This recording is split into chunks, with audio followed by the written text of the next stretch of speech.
गुरु तुम हो ज्ञानी ज्ञान के दाता, मुनि गुरुवर को करके प्रणाम गाऊं मैं, ध्याऊं मैं सुबह शाम।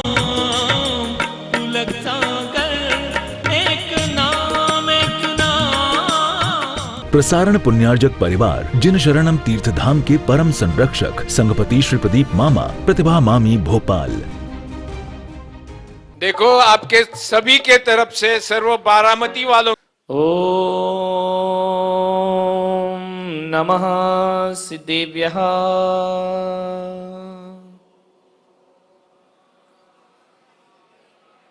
ओम नमः सिद्धेभ्यः।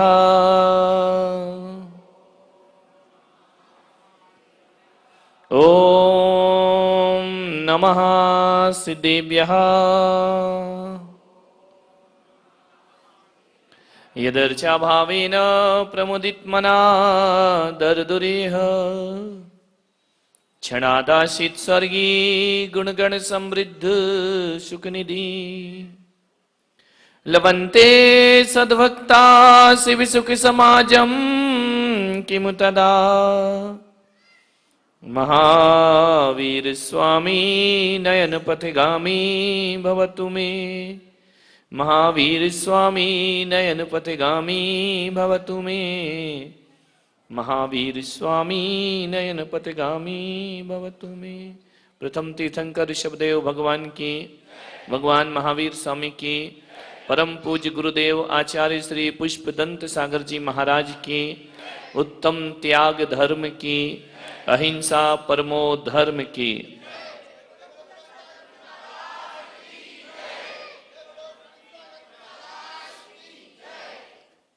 प्यारी प्यारी भव्यात्माओं, उत्तम त्याग का दिन है।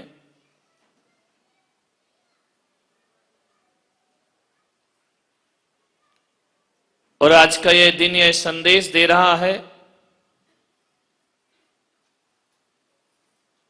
कि जीवन में अर्जन के साथ साथ विसर्जन जरूर होना चाहिए।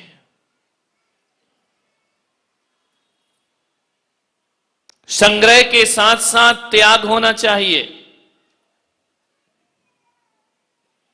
जो जोड़ते हैं जोड़ते हैं जोड़ते हैं, छोड़ते नहीं है, उनकी नैया डूब जाती है। जोड़ो और छोड़ो। ये जो पकड़ने की वासना है, पकड़ने की जो आदत है, ये पतन की आदत है। एक बात याद रखना, जीने के साथ साथ हमें जाना भी है। ध्यान रखिए, हमेशा यहां नहीं रहना है। जीना है, बटोरना है, एक दिन जाना है, सब छोड़ना। महान होते हैं वो लोग मौत छुड़ाए उससे पहले छोड़ देते हैं। मौत तो छुड़ाएगी, जितना जोड़ा है एक झटके में ले जाएगी। लेकिन महान वो लोग होते हैं जो मौत आने से पहले मोक्ष की यात्रा कर लिया करते हैं, जो शमशान जाने से पहले सन्यास की साधना कर लेते हैं, और अस्थियां बिखरे उससे पहले आस्थाओं को बटोर लिया करते हैं, और चिता जले उससे पहले चेतना को जागृत कर लिया करते हैं। चिता तो जलना है, जाना है दुनिया से, मृत्यु तो होगी, प्राणों का विसर्जन तो होगा, मौत सब छीनेगी, उससे पहले अपने को छोड़ देना चाहिए। इज्जत इसी में है, सामने वाला छुड़ाए उससे पहले ही छोड़ दीजिए। उसमें बोल बेटा धक्का मार के घर से निकाले, उससे अच्छा अपन को पहले ही से घर से बाहर निकल लेना चाहिए। अर्जन के साथ साथ विसर्जन हो। ग्रहण करो और छोड़ो, ये भारत की संस्कृति है, पुरातन संस्कृति है। वृक्ष से पत्ते झरेंगे नहीं तो नए कहां से आएंगे? फल टूटेंगे नहीं तो नए फल कहां से आएंगे? गाय का दूध निकालोगे नहीं तो गाय बेचैन हो जाएगी। दूध निकालना गाय का शोषण नहीं है, दूध निकालना गाय का पोषण हुआ करता है, गाय को जीवन दान दिया जाता है। विचार करिए, जिन कुओं से पानी नहीं निकलता है उन कुओं की दशा क्या होती है आपको मालूम है ना? आजकल वैसे कुएं नहीं बचे हैं, 2 4 6 हैं, तो वो ऐसे हैं कि उनका पानी पीने के लायक बचा नहीं है। यदि धन है तो धन वालों बनो दानी, यदि धन है तो धन वालों बनो दानी। निकालोगे नहीं कुएं से तो सड़ जाएगा पानी। ध्यान निकालना बहुत जरूरी। जिन कुओं का पानी निकलता रहता है वो पवित्र बने रहते हैं। जिन कुओं से पानी निकलता है उनमें कीड़े नहीं पड़ा करते हैं। जिन कुओं का पानी निकलता है उनमें बदबू नहीं आया करती है। और जिन कुओं का पानी निकलते रहता है उसके स्रोत हमेशा शाश्वत रहते हैं। जोड़ जोड़ के मत रखो, नाव चल रही है जिंदगी की, जब डूबने का समय आता है ना तो ज्ञानी लोग नाव से सामान बाहर फेंकना शुरू कर देते हैं, वरना बोझ बढ़ेगा और नाव एक दिन डूब जाएगी। पैसा तो है, उपयोग करना है या दुरुपयोग करना है, खाया खोया बह गया। एक दाना, एक चावल, ध्यान रखना, यदि आदमी के मुख में जाता है तो विष्टा बन जाता है। ध्यान रखना, एक अनाज, एक दाना आदमी के मुख में जाएगा तो विष्टा बन जाएगा। और वही दाना यदि जमीन पर जाएगा, भूमि पर जाएगा तो 1000 दाने अपने साथ लेकर फसल बन जाएगा। और वही दाना, वही चावल यदि भगवान के चरणों में आ जाएगा तो पुण्य बन जाएगा, धर्म बन जाएगा। दाना एक ही है, उपयोग कहां करना है? ध्यान रखना, भोगों में करना है, फसल उगाने में करना है, या भगवान के चरणों में लाकर समर्पित करना है। यदि भगवान के चरणों में समर्पित कर दिया तो पुण्य बन जाता है और परंपरा से मोक्ष का कारण बन जाया करता है। धन वही है, चाहे तो उसे बढ़ाते रहो, विषय भोगों में लगाते रहो, या धर्म और आत्म कल्याण और परमार्थ में उसे खर्च करते रहो। ध्यान रखना, चीज वही है। ध्यान रखना, एक झाड़ू सड़क पे लगाई जाती है, एक झाड़ू घर में लगाई जाती है, एक झाड़ू मंदिर में लगाई जाती है। झाड़ू तीनों जगह लग रही है, लेकिन जब सड़क पर झाड़ू लगती है वह शूद्र का काम हो जाया करता है, वह शूद्र कहलाया करता है। जो सड़क पे झाड़ू लगी है वह नौकरी कहलाया करती है। घर में जो झाड़ू लगती है वो सफाई कहलाया करती है, घर की शुद्धि कहलाया करती है। और वही झाड़ू यदि मंदिर में लगा दी जाए तो वह भगवान की पूजा कहलाया करती है। पुण्य बन, वही झाड़ू पुण्य है, वही झाड़ू पाप है। ध्यान रखना, आप अपनी संपदा का उपयोग किसमें करते हैं?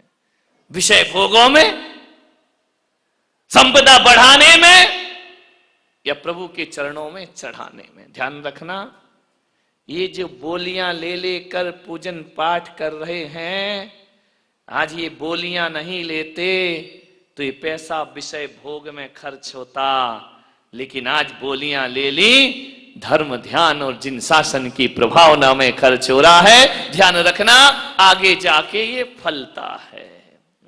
त्याग करिए, त्याग भी ऐसा करो, कहां करना, किसे देना, कहां देना, कब देना, हर जगह मत दे देना।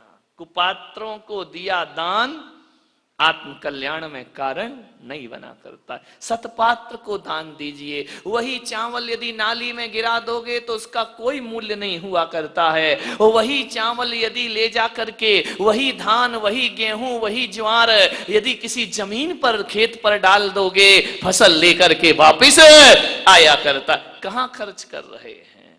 ध्यान रखिए। मान्यवर, मकान बनाते हो ना, तो उसमें नल भी लगता है, बोरिंग भी होती है, पानी भी आता है, लेकिन आते हुए पानी के साथ यदि पानी के निकलने का स्थान नहीं बनाया तो मकान बर्बाद हो जाता है। ध्यान रखिए। फिर दीवारों से पानी रिसता है, दीवारें कमजोर होती हैं, नींव कमजोर होती है, तो हर आदमी अपने मकान में पानी के आने का द्वार बनाता है तो निकालने का द्वार भी बनाया करता है। यदि पानी निकलेगा नहीं, घर बर्बाद हो जाएंगे। आपसे निवेदन है, धन कमाओ, खूब कमाओ। भगवान महावीर ने ये नहीं कहा कि मत कमाओ, उन्होंने ये नहीं कहा कि मेरी समाज गरीब हो जाए, उन्होंने ये नहीं कहा कि मेरी समाज निर्धन हो जाए। अरे इतना कमाओ, इतना कमाओ, इतना कमाओ, इतना कमाओ, इतना जोड़ो, इतना जोड़ो, इतना जोड़ो कि शायद दुनिया में किसी के पास ना हो, लेकिन जब छोड़ो तो इतना छोड़ो, इतना छोड़ो, इतना छोड़ो कि तन पे कपड़ा भी नहीं बचना चाहिए, तो तुम्हारा जीवन सार्थक और सफल हो जाएगा। ऋषभ देव ने इतना जोड़ा, इतना जोड़ा, इतना जोड़ा, जो संपदा प्रथम तीर्थंकर ऋषभ देव के पास थी, वो संपदा दुनिया में किसी के पास ना हो सकी। कितनी संपदा! खुद तीर्थंकर, पिता अंतिम मनु कुलकर, जिनका एक बेटा चक्रवर्ती हो, जिनका एक पुत्र कामदेव बनकर के खड़ा हो, जिनका एक पुत्र अनंत वीर प्रथम मोक्षगामी हो, जिनकी बेटियां ब्राह्मी सुंदरी के समान हो। विचार करिए, ऐसा वैभव दुनिया में किसके पास प्राप्त हुआ? सारे महान पद ऋषभ देव के घर में हो गए, चक्रवर्ती उन्हीं के घर में, कामदेव उन्हीं के घर में, नारायण उन्हीं के घर में, सब उन्हीं के घर में। कोई महान पद ऐसा नहीं था जो ऋषभ देव की खानदान में ना हो, ऋषभ देव के परिवार में ना हो। ब्राह्मी सुंदरी जैसी बेटियां ऋषभ देव के वंश में पैदा हुआ करती हैं। आप सोचिए कितना बड़ा परिवार होगा ऋषभ देव का। उनकी अपनी खुद की 2 रानियां, नंदा सुनंदा यशस्वती, जिनके 100 पुत्र 2 पुत्रियां, जिनका ज्येष्ठ पुत्र चक्रवर्ती बना। चक्रवर्ती की 96,000 रानियां, कितना बड़ा होगा परिवार। जय कुमार जी, इतनी तो बारामती की जनसंख्या नहीं होगी जितनी ऋषभ देव के नाती पोते हुए थे। ध्यान रखिए, इतना बड़ा परिवार कैसे चलता होगा? एक घर की बात, अभी प्रजा अलग है अयोध्या की, ये तो राजवंश है। ध्यान रखिए, कितना विशाल परिवार। और हम लोगों से वो 2 ही नहीं पलते, समझ में आ रहा? उनने कितने पाल पोस के बड़े किए। हम 2 हमारे 2, कुछ दिन बाद हम 2 हमारा 1, और जैसे ही बड़ा 1 बड़ा हो जाएगा उस दिन हम 2 हमारा कोई नहीं। ध्यान रखिए, विचार करिए, कितना वैभव ऋषभ देव का। भूख लगती ऋषभ देव को तो देवता द्वार पे हाथ जोड़े खड़े रहते। कितना वैभव ऋषभ देव का। जिनके वस्त्र स्वर्ग से आते, जिनका भोजन स्वर्ग से आता, मां का स्तनपान भी नहीं करते, अंगूठे में अमृत होता है, चूस चूस कर बड़े हो जाते हैं बाल्यावस्था में। कितना वैभव! जिसकी माता की सेवा में देवियां खड़ी हो, जिसके दरबार में सौधर्म इंद्र किंकर की भांति हाथ जोड़कर खड़ा हो। कितना वैभव ऋषभ देव का, कितना संपदा उनके पास। अटूट संपदा ऋषभ देव को प्राप्त हुई है। हजारों जितने यहां शिविर में बैठे हैं, इससे 10 गुने तो उनके नौकर चाकर हुआ करते थे। ध्यान रखिए, और वो नौकर चाकर भी ऐसे नहीं कि हमारी पदमचंद और जग्गू की तरह वो नौकर चाकर भी बड़े हाई फाई, ऐसे नौकर चाकर नहीं। वो नौकर चाकर जो थे, देवता नौकरों का रूप बनाकर जिनके यहां खड़े रहा करते हैं, जिनकी सेवा में देवियां लगी है। वस्त्र स्वर्ग से, भोजन स्वर्ग से, क्या कहना ऋषभ देव के ठाठ का। जिस रथ पे चल रहे तो स्वर्ग से रथ आया है। इस धरती का उन्होंने कुछ भी नहीं लिया। कितनी संपदा ऋषभ देव के पास। जिसके बेटे ने 6 खंड जीत लिए हों, जहां जहां निगाह डालो आर्यावर्त में सब ऋषभ देव की भूमि थे। महान तीर्थंकर हुए, हजारों लाखों वर्ष की आयु, वो जो शेष आए गुणन फल वो उनकी आयु थी। ध्यान रखें, इतना विशाल जीवन जिया, इतनी लंबी आयु जी ऋषभदेव ने, अयोध्या के सम्राट। ध्यान रखिए, इतना पाया उन्होंने, इतना पाया कि दुनिया में किसी के पास इतनी दौलत ना होगी जो ऋषभदेव के पास थी, जिसने जन्म से पहले रत्नों की वर्षा करा दी पूरी अयोध्या में, 15 महीने रतन वर्षे। ऐसे महान ऋषभदेव, उनके आगे अपनी हैसियत किसकी बोलूं, उनके चपरासी के चपरासी की भी नहीं है। ध्यान रखें, इतनी संपदा ऋषभदेव के पास। सम्राट बने, अपार दौलत पाई, पाया तो इतना पाया, इतना पाया कि एक दुनिया में किसी के पास इतनी दौलत ना होगी। लेकिन जब ऋषभदेव ने छोड़ा, इतना छोड़ा, इतना छोड़ा, इतना छोड़ा, इतना छोड़ा कि ना राजा, ना रानी, ना परिवार, ना पुत्र, ना पौत्र, ना महल, ना खजाने, ना रुपया, ना पैसा, इतना छोड़ा कि अपने तन पर एक धागा भी शेष नहीं रहने दिया। मान्यवर, ये हमारे तीर्थंकरों की परंपरा बता रही है कि जोड़ना और छोड़ना मानव का धर्म होना चाहिए। जोड़ लीजिए, लेकिन अब छोड़ो भैया, बूढ़े हो रहे हो अजित सेठ, अब क्या विचार है, चलो हमारे साथ, कहां लगे हुए हो तुम, विचार करो। भारत सेठ सब यूं ही, अब इनका मराठी में मुझे पता ही नहीं चलता है, सिर हाँ में हिल रहा कि ना में हिल रहा है। विचार करिए, छोड़ो, बहुत देख लिया दुनिया, छोड़ छाड़ के उठाओ पिछी कमंडल, बाबा बनो। नहीं, अब तो बाबा से डर लगने लगा। प्रसारण पुण्यार्जक परिवार जिन शरणम तीर्थधाम के परम संरक्षक संघपति श्री प्रदीप मामा, प्रतिभा मामी, भोपाल।